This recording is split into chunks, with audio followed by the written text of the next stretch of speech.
रक्षाबंधन को नहीं एबे द्वंद्व बढ़ाई तेबे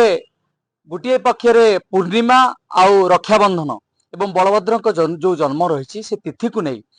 विभिन्न पंजिकार भिन्न भिन्न मत रही ताकू नहीं वर्तमान लोक मध्य गोटे जो द्वंद्व रही किभली भाव दूर करेंगे एवं मोटामोटी भाव जदि आम कही रखा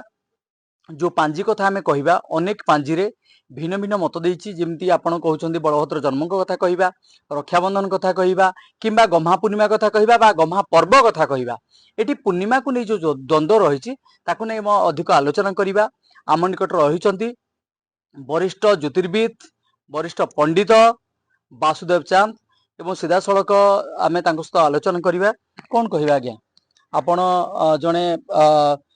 वरिष्ठ पंडित भाव में आखपाख अंचल जनाशुना अच्छा वर्तमान जो द्वंद्व अच्छी रक्षाबंधन केबे करेंगे राखी केबे बांधे देखो चतुर्दशी तिथि पूर्णिमा हूँ 9टा पर दिवा 9टा गुरुवार दिन 27 तारीख 9टा पर पूर्णिमा आरंभ होची ये बलभद्र जन्म हूँ सांध्य पर्व तेणु आमर कोहिनूर प्रेस अच्छी जे गम्हा पूर्णिमार जावती प्रकार कर्म सब 27 तारीख हम जो मैंने चंद्र पूजा करेंगे जो मैंने चंद्र उपासना करेंगे दान ध्यान आदि करेंगे पूर्णिमा व्रत पालन करेंगे से 27 तारीख में पालन करेंगे जेहेतु ये रात्रि पर्व आउ जेहेतु बलभद्र बलभद्र संध्या समय जन्म होती तेणु बलभद्र जन्म 27 तारीख गुरुवार दिन पालन कर अच्छी भद्रा से दिन भद्रा और विष्टिकरण हेतु से दिन राखी बंधन उचित नुहे किंतु देखो आप कोहनूर पुष्पर प्रेस पांजी 27 तारीख राखी बंधन अच्छी किंतु अन्य पांजी किंतु आम शास्त्रीय नीति देखा गले 28 तारीख 9:48 पर्यंत आपणकर पालन होची कौन ना पूर्णिमा स्वतंत्र गम्हा पूर्णिमा अच्छी तेणु से गम्हा पूर्णिमा रे आपण कौन करेंगे ना राखी बंधन करें शिवंकर जो व्रत अच्छी शिवंकर व्रत करें जो बोलबम पर्व अच्छी बोलबम पर्व से दिन अनुष्ठान करेंगे किंतु पूर्व दिन आप 27 तारीख चंद्र उपासना कर चंद्र पूजा कर पूर्णिमा विहित जिते सब उपासना अच्छी पूर्णिमा विहित उपासना आप करेंगे किंतु राक्षीबंधन प्रकृत हूँ 28 तारीख 9टा भितर आप राखी बंधन करेंगे। अच्छा बर्तमान जदि आम देखा अनेक विशरतक मत भिन्न भिन्न रोचे पांजी को नहीं विभिन्न प्रकार मत आसूची वास्तविक कौ जो दुई दुईटी डेट रोचे ताकू नहीं लोकों मध्य जो छनका रोचे द्वंद्व रोचे एक्चुअली केमती दूर कर ये जो पर्वाणी व्यवस्था आम तिथि भेदरे ये सब तिथि भेदरे आम तिथि नहीं सब ये हूँ ना पर्व तेणु तिथि भेदरे तिथि क्षय वृद्धि नहीं ये सब हो तिथि क्षय वृद्धि नहीं ये व्रत पर्व पर्वाणी हूँ ये हूँ आमर औद्योगिक पर्व आपणकर जो गम्हा पर्व ये हूँ कौन औद्योगिक पर्व माने उदय समय पर्व सब पालन हुए सांध्य पर्व जो पूर्णिमार जो व्रत गुड़ाक सांध्य पर्व जो राति जो पूर्णिमा भोग हम संध्या समय जो तिथिटा भोग हम से पूर्णिमा पालन करा हुए किंतु ये हूँ गम्हा पर्व हूँ औद्योगिक पर्व। आप देखिए बर्तमान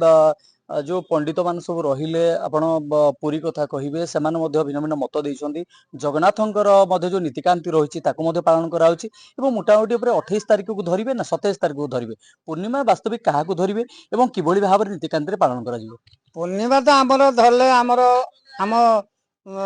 जो विचार धारा भितर 27 तारीख आम पूर्णिमा 27 तारीख स्वतंत्र राति सारा पूर्णिमा रही ये जेहेतु सांध्य पर्व तेणु पूर्णिमा निश्चित पालन करेंगे आप 27 तारीख 28 तारीख में पूर्णिमा व्रत करेंगे आप जो मान बोलबम पालन कर श्रावणी व्रत जो मैंने पालन कर विभिन्न प्रकार उपाकर्म यज्ञ पवित्र धारण वैदिक पाठ जो मैंने सब कर शुक्रवार पालन करेंगे जस्मिन देश जहाँ पारंपरिक क्रमागत जो देश जो भली परंपरा रही जो भोकटरे जो भली परंपरा रही से परंपरा कार्यकारी हम आम जेतु जगन्नाथ देशर लोक आमर जगन्नाथ को विधि परिचालित हम किंतु आमर पांजी लिखुची आप बलभद्र जन्म 27 लिखुची बलभद्र जन्म आपणकर जगन्नाथ जगन्नाथ ठारे से 28 तारीख पालन हो तेणु आप 27 तारीख बलभद्र जन्म करें। अच्छा बलभद्र कह जाए बलभद्र जन्म दिवा पर होता तेणु जदि से धरा कि भाव में आम 9:48 पर्यटन गोष्ठरे थिले ଯେତେବେଳେ ଗୋଷ୍ଠରେ ଯେତେବେଳେ ନନ୍ଦରାଜା ଗଲେ ଗୋଷ୍ଠରେ ରୋହିଣୀଙ୍କ କୋଳରେ ବଳଭଦ୍ର ଜନ୍ମ ହୋଇଛନ୍ତି ସନ୍ଧ୍ୟା ସମୟରେ ସେ ପ୍ରାପ୍ତ ହେଇଥିଲେ। ତେଣୁ ସେଠି ସନ୍ଧ୍ୟା ସମୟରେ ବଳଭଦ୍ର ଜନ୍ମ ପାଳିତ ହଉଛି। ଆମର ବର୍ତ୍ତମାନ ପ୍ରତି ଗାଁ ଗାଁରେ ଆମର ଏଇଠି ବଳଭଦ୍ରପୁର ଶାସନ, ଏଥିରେ ଆମର ସନ୍ଧ୍ୟା ସମୟରେ ସ୍ୱତନ୍ତ୍ର ବଳଭଦ୍ରଙ୍କର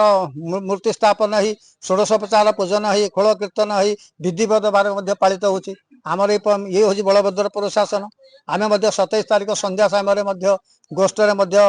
ସେଇ ବଳଭଦ୍ର ଭଗବାନଙ୍କର ପୂଜା ବି କରିବୁ। ନା ଆଉ ଗୋଟେ ଜିନିଷ, ଯୋଉ ରାକ୍ଷୀ ବାନ୍ଧିବାକୁ ଯୋଉ ଦ୍ୱନ୍ଦ୍ୱ ଥିଲା, ବର୍ତ୍ତମାନ ସ୍ପଷ୍ଟ କରନ୍ତୁ ଯେ ଆକ୍ଚୁଆଲି ରାକ୍ଷୀ କୋଉ ଦିନ ବାନ୍ଧିଲେ ଭଲ ହବ? ରାକ୍ଷୀ ଆପଣ 28 ତାରିଖରେ ବାନ୍ଧିବେ। କଣ ଭଦ୍ରାରେ ଏ ଭଦ୍ରା ଆଉ ବିଷ୍ଟିକରଣ ରାକ୍ଷୀ ବନ୍ଧନ କରାଯାଏନି। ତେଣୁ ଜେନ ବଦ୍ଧୋ ବଳି ରାଜା ଦାନ ମେନ୍ଦ୍ର ମହାସୁର ତେଣୁ ତାମପି ଭଦ୍ରାମି ରକ୍ଷ ମାଂସର ମାଂସର। ତେଣୁ ଯେହେତୁ 9ଟା ଭିତରେ ଅଛି, ପୂର୍ଣ୍ଣିମା 9ଟା 48 ମିନିଟ୍ ପର୍ଯ୍ୟନ୍ତ ଅଛି। 28 ତାରିଖ ବି ଯେହେତୁ ପୂର୍ଣ୍ଣିମାରେ ଆପଣଙ୍କର ସୂର୍ଯ୍ୟ ଉଦୟ ହଉଛନ୍ତି, ତେଣୁ ଏଇ ଯୋଉ ସମୟରେ ଯୋଉ ତିଥିକି ପ୍ରାପ୍ତ କରି ସୂର୍ଯ୍ୟ ଉଦୟ ହେଲେ ସେ ପ୍ରକୃତରେ ହଉଛି ଶୁଦ୍ଧ ତିଥି।